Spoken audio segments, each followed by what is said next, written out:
Receptor जी protein coupled receptor, इसके बारे में हम अब पढ़ेंगे थोड़ा डिटेल में, ठीक है। तो पोलर मॉलिक्यूल के लिए ही ये होता है, बिकॉज पोलर मॉलिक्यूल जो है वो can not cross the membrane, इसके लिए इसके ऊपर सरफेस के ऊपर ये रिसेप्टर होता है, और ये एन टर्मिनल है उसका, जिसके ऊपर ग्लाइकोसाइल की है वो कार्बोहाइड्रेट की है वो लेयर होती है, बिकॉज ये ग्लाइकोप्रोटीन माना जाएगा। फिर ये रिसेप्टर ग्लाइकोप्रोटीन हो गया ना अपने आप, और जो है उसकी जो डोमेन है वो प्लाज्मा मेम्ब्रेन के अंदर भी क्रॉस स्पेन की हुई होगी, और 7 ट्रांस मेम्ब्रेन है, जैसे कि ये 7 बार 1 2 3 4 5 6 7 बार क्रॉस कर रहा है प्लाज्मा मेम्ब्रेन को। और जो प्लाज्मा मेम्ब्रेन के अंदर क्रॉस करेगा वो पार्ट होगा अल्फा हेलिक्स वाला, प्रोटीन स्ट्रक्चर अल्फा हेलिक्स की होगी, बिकॉज ठीक है। और सी टर्मिनल की तरफ ये जी अल्फ़ा जीटीपी बाउंड में जी अल्फ़ा के साथ में बीटा और गामा भी जुड़े रहेंगे। हमने देखा जीटीपी बाउंड में ये जी अल्फ़ा वाला एग्जांपल देख रहे हैं, तो जीटीपी बाउंड में ये इनएक्टिवेट रहेगा, और हेट्रोमेरिक जी प्रोटीन है ये।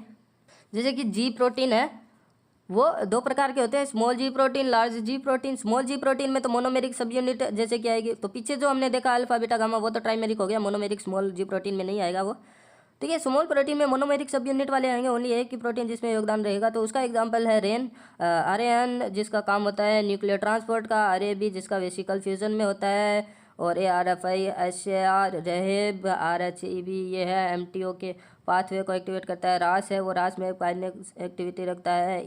EFTU है ये ट्रांसलेशन में योगदान रहता है। तो मेन तो ये है लार्ज जी प्रोटीन वाला, ठीक है। सेल सिग्नलिंग में ये है made up from more than 1 सब यूनिट, जैसे कि हम जी अल्फा इसक वाला एग्जांपल देखते हैं, तो बीटा और गामा इसके साथ रहते हैं, जीटीपी बाउंड में इनएक्टिवेट रहता है, ठीक है। थोड़ा और आगे जाएं तो जैसे कि ये है, एक बार सिंपल डायग्राम बनाया हुआ है, हाँ है ना। और सिग्नलिंग अगर एब्सेंट रहेगा, सिग्नल मॉलिक्यूल मान लो हार्मोन वगैरह कुछ नहीं होगा, तब तो ये जीडीपी बाउंड स्टेट में रहेगा, और ये बीटा गामा भी साथ में रहेंगे, ये इनएक्टिवेट फॉर्म में है। सिग्नल जैसे ही आया वो GEF ग्वानाइल एक्सचेंज फैक्टर की वजह से ये जीटीपी है वो जीडीपी है वो जीटीपी से एक्सचेंज हो जाएगा, यहाँ पे जीटीपी बाउंड अवस्था में आ जाएगा। ये जीटीपी बाउंड अवस्था में ये आएगा, तो ये अल्फा ये बीटा गामा है वो प्रोटीन अलग हो जाएगा, डिसोसिएशन हो जाएगा इस बीटा गामा का, ठीक है। यहाँ पे ये बीटा गामा का डिसोसिएशन हो गया, और ये गलत डायग्राम है, यहाँ पे होगा जी अल्फा, यहाँ पे जीटीपी ये बाउंड फॉर्म में होगा, ठीक है। तो ये है सही डायग्राम, ठीक है। तो इसको भी सही कर लिया है हमने, ठीक है। और गलती इंसान से ही होती, चलो फिर RGS और GAP जीटीपी एज एक्टिविटी होगी, तो जीटीपी एज एक्टिविटी क्या करता है, जो जीटीपी है उसको जीडीपी से रिप्लेस कर देगा, जीटीपी एज एक्टिविटी, तो फिर से इनएक्टिवेट हो जाएगा। बिकॉज जो जैसे कि हार्मोन अगर आता है तो जीटीपी बाउंड में अगर लाता है, तो वो ऐसा तो है नहीं कि वो ऑलवेज जीटीपी बाउंड में ही रहेगा, उसको रिस्पॉन्स पूरा होने के बाद में वापस पहले वाली स्टेट में भी तो आना पड़ेगा, तो वो जीटीपी एज एक्टिविटी के द्वारा पहले वाली स्टेट में आ जाएगा जीडीपी बाउंड में, ठीक है। और कोलेरा टॉक्सिन रोल हम देख लेते हैं, ठीक है। कोलेरा टॉक्सिन भी देख लेते हैं, जो कि इंपॉर्टेंट है, आपने सुना होगा, उसके बारे में भी हम डिटेल से देख लेते हैं। तो ये कोलेरा टॉक्सिन ये डिजीज होती है वैसे तो, और ये किसके कारण होती है, विब्रियो कोलेरा है ये, ठीक है। जो क्या सिक्रेट करता है, एक जो टॉक्सिन है मतलब सिक्रेट करता है ये कोलेरा टॉक्सिन प्रोटीन, है ना। तो ये क्या करता है, ये एपिथेलियल सेल ऑफ इंटेस्टाइन के एपिथेलियल सेल को इफेक्ट करता है, और कोलेरा डिजीज करता है, जो कि क्या करता है, डिहाइड्रेशन और डायरिया जैसी बीमारियाँ, ठीक है। इसके बारे में डिटेल में देखते हैं, चलो। तो कोलेरा टॉक्सिन ये आ गया, ठीक है। ये कोलेरा टॉक्सिन जैसे ही आएगा, ठीक है, ठीक है। तो मान लो ये जीटीपी बाउंड स्टेट में है, मान लो ये जी अल्फा एस, ठीक है। तो जीटीपी बाउंड में एक्टिवेट होता है, और एडेनाइल साइक्लेज है वो साइक्लिक एएमपी बनाता है, और वो आगे फर्दर रिस्पॉन्स करता है। तो मान लो ये G alpha S GTP state bound state में है, और कोलेरा टॉक्सिन आएगा तो क्या करेगा, इस पे एडीपी राइबोसाइलेशन करता है इसके ऊपर जी अल्फा एस पे। तो इससे क्या होता है, एडीपी राइबोज ये इसका काम क्या होता है, ये जीटीपी बाउंड को इस फॉर्म में लॉक कर देगा, वापस जीडीपी ये नहीं बन पाएगा, जीटीपी एज एक्टिविटी इस पे नहीं होगी, ये जीटीपी से जीडीपी नहीं बदलेगा, इस फॉर्म में ही लॉक हो जाएगा, कहने का मतलब है। तो इसका कंटिन्यूस है वो एडेनाइल साइक्लेज एक्टिवेट रहेगा, और साइक्लिक एएमपी बनता रहेगा, और ठीक है, इससे कोलेरा डिजीज होगी, ठीक है। और एक होता है जी अल्फा आई, दूसरा प्रकार का ये प्रोटीन है, इनहिबिटरी सब यूनिट है जी अल्फा आई। इसके बारे में हम देख लेते हैं। तो ये क्या होता है, जीडीपी बाउंड स्टेट में है वो एडेनाइल साइक्लेज को एक्टिवेट रखता है, ये जी अल्फा आई वाला। ये जीडीपी बाउंड स्टेट में है ना, वो एक्टिवेट रखता है एडेनाइल साइक्लेज को, ठीक है। बट जीटीपी बाउंड स्टेट में जब ये आएगा, वो जब एडेनाइल साइक्लेज को वो इनहिबिट रखेगा, ठीक है। इसमें थोड़ा उल्टा है बस जी अल्फा आई में, ठीक है। एक दूसरा एक आता है pertussis toxin role, pertussis disease, pertussis toxin role, इसका भी हम देख लेते हैं। Pertussis toxin effect to G alpha I subunit, जो हमने ऊपर जी अल्फा आई उसके ऊपर इफेक्ट करता है ये, ठीक है। बोर्डेटेला पर्टूसिस है वो रिलीज करता है, ये है स्पीसीज बोर्डेटेला पर्टूसिस, ये रिलीज करता है एक्सोटॉक्सिन, ठीक है। और इसकी है ए और बी ये टाइप का होता है ये।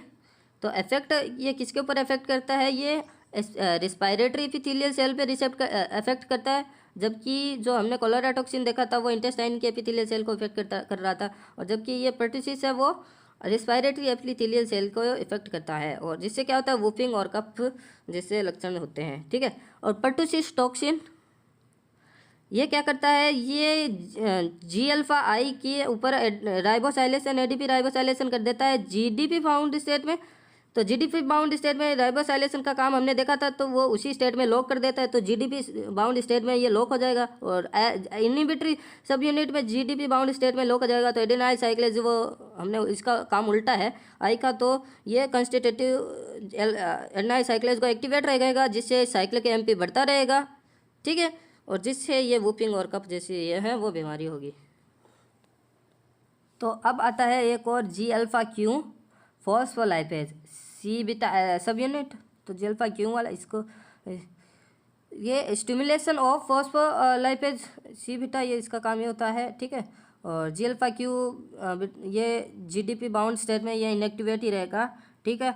और जब इसके ऊपर सिग्नल आएगा तो ये जी अल्फा क्यू है वो जीटीपी बाउंड में आ जाएगा, ठीक है। जीई ग्वानाइल एक्सचेंज फैक्टर से जीईएफ से की वजह से, ठीक है। सिग्नल आते ही ये जी अल्फा क्यू है वो जीटीपी बाउंड में रह जाएगा, और ये बीटा गामा ये अलग हो जाएंगे और ये एक्टिवेट हो जाएगा।